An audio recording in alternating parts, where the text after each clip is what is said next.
Good morning. Yesterday in worship we learned that Victor Hugo had written the book Hunchback of Notre Dame in order to try to help save the great Notre Dame Cathedral.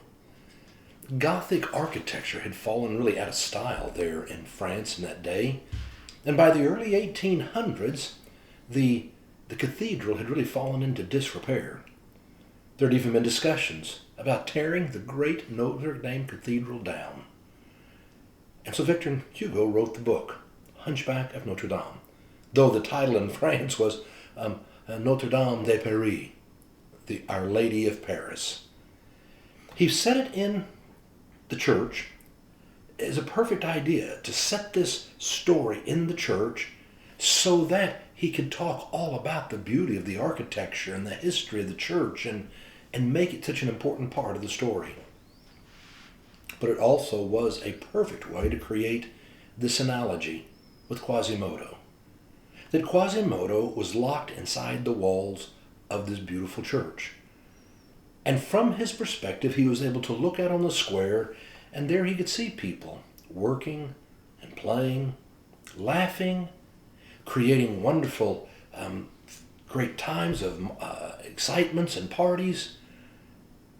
But all he ever did was look out on them, because he was trapped inside the walls, because he really believed that he was ugly, a monster. What he believed was he wasn't good enough to be loved, and he was afraid of being rejected. And so he stayed inside the walls rather than going out and embracing life. There's a wonderful scene, if you've ever watched the Disney movie of Hunchback of Notre Dame, where the gargoyles are the only friends now for Quasimodo. And in the end, it's one of the gargoyles who says to him, "You are watching your life go by, and life isn't for watching."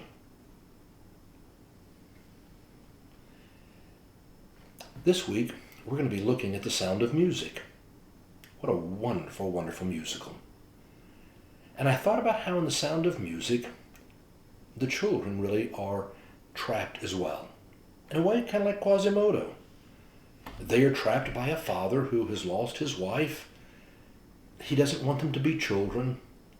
They have to be always perfectly dressed, following all of his commands, in many ways living within their home. He doesn't know how to let them be children. Finally, he goes on an extended vacation with the Baroness, leaving behind Maria to be there with the children.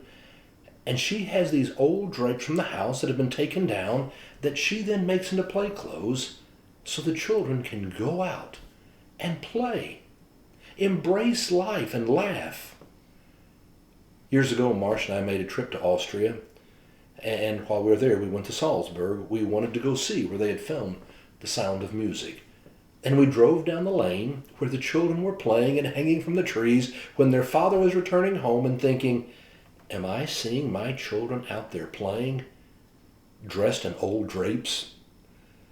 It was such a beautiful place. And I'll never forget driving along that lane and thinking about children out there just having a great time in life. As you and I start this week, and I'm thinking about The Sound of Music, and yet we're coming off Hunchback of Notre Dame, I thought maybe it's a great time for us to start this week by asking ourselves the question, am I watching my life go by? Am I holding back, entrapped for whatever reason? Am I just watching life go by? Remember, life is not for watching. This week, with the grace of Christ, go out and embrace life. Have a good week.